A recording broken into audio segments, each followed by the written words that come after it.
Hi, hello. എല്ലാവർക്കും Annapoorneshwari ചാനലിലേക്ക് സ്വാഗതം. ഞാൻ ഇന്ന് ഉണ്ടാക്കാൻ പോകുന്ന cauliflower curryയാണ്. അതിനു വേണ്ട ingredients. ഇത് 1/4 കിലോ മേലെ cauliflower ഇതേപോലെ കഷ്ണങ്ങളായി മുറിച്ചത്.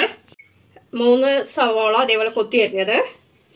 ഇത് 1/4 ടീസ്പൂൺ മഞ്ഞൾപ്പൊടി, 1.5 ടീസ്പൂൺ മുളക് പൊടി, 2 ടീസ്പൂൺ മല്ലിപ്പൊടി. ചെറിയ ജീരകം 1/2 ടീസ്പൂൺ മേലെ, 3 വറ്റൽമുളക്, 1 ടീസ്പൂൺ കടുക്. തക്കാളി 2 കൊത്തി അരിഞ്ഞത്. തക്കാളി 1/2 കപ്പ് തൈര്, ഇത് പുളിയില്ലാത്ത തൈരാണ്. ഇത് 1.5 ടീസ്പൂൺ ഇഞ്ചി വെളുത്തുള്ളി പേസ്റ്റ്, വെളിച്ചെണ്ണ, ഉപ്പ്, ജീരകപ്പൊടി, മല്ലിയില. ഇനി നമുക്ക് പ്രിപ്പറേഷനിലേക്ക് പോവാം. ചീഞ്ചട്ടിയിൽ എണ്ണ ചൂടായിട്ട് നമുക്ക് കടുക് ഇടാം. അതൊന്ന് പൊട്ടട്ടെ. ഇനി നമുക്ക് വറ്റൽമുളക് ഇടാം. അതൊന്ന് മൂക്കട്ടെ.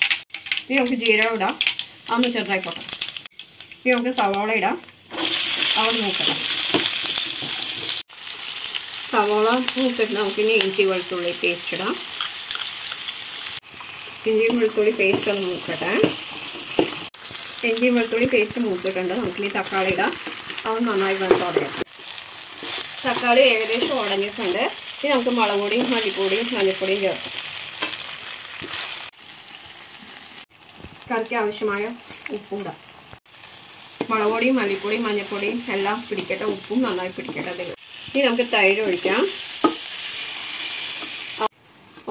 തൈരൊന്ന് തിളക്കട്ടെ. ചെറുതായിട്ട് തിളയ്ക്കാൻ തുടങ്ങിയിട്ടുണ്ട്. ഇനി നമുക്ക് കോളിഫ്ലവർ ഇടാം. നന്നായി മിക്സ് ചെയ്ത് കൊടുക്കാം. കോളിഫ്ലവർ വേകാനുള്ള വെള്ളം നമുക്ക് ഒഴിക്കാം. ഞാൻ ഇതിൽ 1 കപ്പ് വെള്ളം ഒഴിച്ചിരിക്കുന്നത്.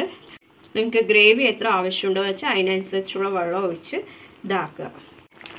3/4 കോളിഫ്ലവർ വെന്തിട്ടുണ്ട്. ഇനി നമുക്ക് ജീരകപ്പൊടി ഇടാം. ഞാനിത് ചെറിയ സ്പൂണാണ്, 1 സ്പൂൺ ഇടുന്നുണ്ട്. ജീരകപ്പൊടി നന്നായി മിക്സ് ചെയ്ത് കൊടുക്കുക. എന്നിട്ട് നന്നായി ഒന്നുകൂടി തിളക്കട്ടെ. നമ്മുടെ കോളിഫ്ലവർ കറി റെഡി ആയിട്ടുണ്ട്. ഇനി നമുക്ക് മല്ലിയില ഇടാം. അങ്ങനെ നമ്മുടെ കോളിഫ്ലവർ കറി റെഡി ആയിട്ടുണ്ട്. ഇത് സിമ്പിളാണ്, ടേസ്റ്റിയാണ്.